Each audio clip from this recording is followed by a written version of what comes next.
ان کے دل میں بھی آپ گھر کر جاتے تھے، ان کے دل میں بھی آپ جگہ بنا لیتے تھے۔ جیسے آپ صلی اللہ علیہ وسلم جب راستے سے گزرتے تھے تو ایک بوڑھی آپ کو کوڑا کرکٹ ڈال دیتی تھی، لیکن آپ صلی اللہ علیہ وسلم نے اس بوڑھی عورت کے دل میں بھی جگہ بنا لیا تھا۔ یہ آپ صلی اللہ علیہ وسلم کی صفت تھی۔ آپ درگزر کرنے والوں میں سے تھے، معاف کرنے والوں میں سے تھے، بدلہ کی بھاونا نہیں رکھتے تھے۔ آگے ہے مفاسد کا زیر و زبر کرنے والا، قبائل کو شیر و شکر کرنے والا۔ مفاسد، فساد، فتنہ، اور درگزر کرنا یا معاف کرنا، زیر و زبر تہو بالا کرنا، درہم برہم کرنا، قبائل قبیلہ کی جمع ہے، خاندان وغیرہ، شیر و شکر کرنا یعنی مل جل جانا، باہمی دوستی کرنا۔ اس کا مطلب ہے کہ نبی صلی اللہ علیہ وسلم مفاسد کا، فتنہ و فساد کا زیر و زبر کرنے والا یعنی ختم کرنے والا تھا۔ آپ فتنہ و فساد کو، برائیوں کو ختم کرنے والے تھے۔ قبائل کو شیر و شکر کرنے والا یعنی جو خاندان تھے، اس وقت جو قبیلہ تھا، ان کے درمیان ایک ایک جنگ سالوں سال، برسوں برس چلا کرتی تھی، تو آپ اس کے درمیان بھی صلح کرنے والے، ان کو ملانے والے، ان سے ربط پیدا کرنے والے آپ تھے۔ یہ آپ صلی اللہ علیہ وسلم کی صفت تھی، خصوصیت تھی۔ آپ نے تمام مفاسد کو، فتنہ و فساد کو، جھگڑا کو ختم کر دیا۔ یہ آپ صلی اللہ علیہ وسلم کی صفت بیان کی جا رہی ہے۔ آگے ہے اتر کر حرا سے سوئے قوم آیا اور ایک نسخہ کیمیا ساتھ لایا۔ ہرا، غار ہرا ایک پہاڑی ہے، وہ پہاڑی جہاں آپ صلی اللہ علیہ وسلم کو نبوت ملی تھی، اس کو ہرا کہتے ہیں۔ سوئے قوم آیا یعنی قوم کی طرف، سوئے طرف، اور ایک نسخہ کیمیا ساتھ لایا۔ نسخہ کیمیا یعنی فارمولا، کیمسٹری، کیمیا کو کیمسٹری کہتے ہیں، اور ایک نسخہ کیمیا ساتھ لایا۔ اس کا مطلب یہ ہے کہ نبی صلی اللہ علیہ وسلم کو غار ہرا میں ایک نسخہ کیمیا ملا، یعنی غار ہرا میں آپ کو نبوت ملی۔ وہ نبوت لے کر آپ صلی اللہ علیہ وسلم اپنی قوم کی طرف آئے۔ ایسی نبوت جس میں کامیابی کا راز چھپا ہوا تھا، اسی سے لوگوں کو کامیابی مل سکتی تھی۔ وہی نسخہ آپ صلی اللہ علیہ وسلم لے کر قوم کے پاس آیا۔ آگے ہے مسے خام کو جس نے کندن بنایا، کھرا اور کھوٹا الگ کر دکھایا۔ کھرا اچھا، کھوٹا برا۔ اس کا مطلب یہ ہے کہ آپ صلی اللہ علیہ وسلم نے کیا اچھا ہے، کیا برا ہے، کیا لوگوں کے لیے فائدہ مند ہے، کیا لوگوں کے لیے غلط ہے، سب کو آپ نے واضح کر دیا، بتا دیا، الگ الگ کر دیا ساری چیزوں کو۔ آگے ہے عرب جس پہ قرنوں سے تھا جہل چھایا، پلٹ دی بس ایک آن میں اس کی کایا۔ قرن کا مطلب ہوتا ہے زمانہ، لانگ پیریڈ، قرنوں۔ جہل، جہالت، ان پڑھ، نادانی کو جہل کہتے ہیں۔ پلٹ دی بس ایک آن میں اس کی کایا۔ اس کا مطلب ہے کہ آپ صلی اللہ علیہ وسلم نے وہ عرب جہاں پر ایک زمانے سے جہالت تھی، لوگ ایک دوسرے کا خون خرابہ کرتے تھے، لوگ ایک دوسرے سے دشمنی کرتے تھے، لوگ آپس میں قتل و غارت کرتے تھے، اور وہاں جو جنگیں چلتی تھی وہ برسوں برس تک چلا کرتی تھی۔ آپ صلی اللہ علیہ وسلم نے ساری جہالت کو پل بھر میں ختم کر دیا۔ جب آپ کو نبوت ملی تو آپ صلی اللہ علیہ وسلم اپنے قوم کے پاس آئے، عرب کے پاس آئے، اور وہاں کی جتنی بھی جہالت تھی، سب جہالت کو آپ نے ختم کر دیا۔ اتنی جہالت تھی کہ عرب کے لوگ اپنی بیٹیوں کو زندہ درگور تک کیا کر دیتے تھے۔ یعنی عرب کے خاندانوں میں کوئی ایسی جہالت نہیں تھی جو وہ لوگ کرتے نہیں تھے، ہر طرح کا گناہ کو وہ لوگ انجام دیتے تھے، اتنی جہالت تھی۔ آپ نے سب کو، ساری جہالت کو، سارے گناہوں کو مٹا دیا۔ آگے دیکھتے ہیں، رہا ڈر نہ بیڑے کو موجے بلا کا، ادھر سے ادھر پھر گیا رخ ہوا کا۔ بیڑے چھوٹی کشتی کو کہتے ہیں، موج لہر جو سمندر میں اٹھتی ہے، بلا مصیبت، یعنی ایسی لہر اور ایسی موج سے کشتی کو ڈر لگتی ہے جو ان کے رخ کو پلٹ دے، پھیر دے۔ یہاں پہ شاعر کہنا چاہتے ہیں کہ جب نبی صلی اللہ علیہ وسلم پیغام حق کو لے کر آئے تو عرب کے یہاں جو بھی مصیبتیں تھیں، جو بھی پریشانیاں تھیں، جو بھی فتنہ و فساد تھا، سب کا رخ آپ نے پیغام حق کے ذریعہ رخ کو موڑ دیا۔ آگے ہے، پڑی کان میں دھات تھی ایک نکمی، نہ کچھ قدر تھی اور نہ قیمت تھی جس کی، طبیعت میں جو اس کے جوہر تھے اصلی، ہوئے سب تھے مٹی میں مل کر وہ مٹی۔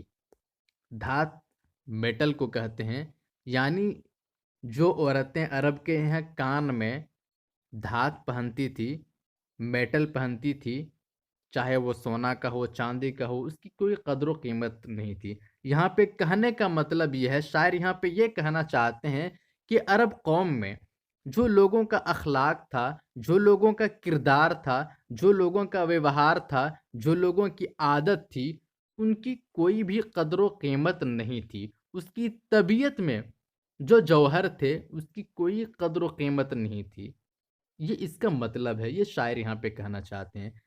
آگے ہے، یہ تھا سبت ان میں قضا و قدر میں، کہ بن جائے گی وہ طلا ایک نظر میں۔ سبت کا مطلب ہوتا ہے لکھا ہوا، قضا و قدر جب دونوں ایک ساتھ استعمال ہوتا ہے تو اس کا مطلب ہوتا ہے فرمان الہی، اللہ کا حکم کہ بن جائے گی وہ طلا۔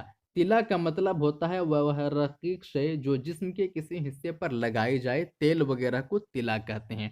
تو یہاں پہ شاعر کہنا چاہتے ہیں کہ عرب قوم کی تقدیر میں، ان کی قسمت میں، اللہ کے فرمان میں جو چیز لکھی ہوئی تھی وہ کچھ الگ ہی تھا۔ وہ برائیوں میں مبتلا تھے، ہر طرح کی برائی، فتنہ و فساد کرتے تھے، لیکن جب اللہ کے نبی آئے، پیغام حق ان کو سنایا، پیغام حق لے کر آئے، تو وہ ساری چیزیں مٹ گئی، وہ ساری چیزیں ختم ہو گئی۔ آگے دیکھتے ہیں، وہ فخر عرب زیب محراب و ممبر، تمام اہل مکہ کو ہمراہ لے کر گیا ایک دن حسب فرمان داور، سوئے دست اور چڑھ کے کوہ صفا پر۔ فخر عرب وہ انسان جس پر عرب کو فخر تھا، زیب محراب، محراب کہتے ہیں مسجد میں امام کے کھڑے ہونے کی جگہ کو ہمراہ ساتھ لے کر چلنا۔ داور حاکم منصف، سوئے دست، سوئے کا مطلب ہوتا ہے طرف، کوہ صفا پہاڑی کو کہتے ہیں۔ یہاں پہ شاعر کہنا چاہتے ہیں کہ ایک دن نبی صلی اللہ علیہ وسلم کوہ صفا پر چڑھ گئے اور تمام قوم کو اور اہل مکہ کو خطاب کیا اور فرمایا، کیا تم لوگ مجھے صادق سمجھتے ہو یا کاذب؟ یعنی تم لوگ مجھے سچا انسان سمجھتے ہو یا جھوٹا انسان سمجھتے ہو؟ میرے بارے میں تم لوگوں کا رائے کیا ہے؟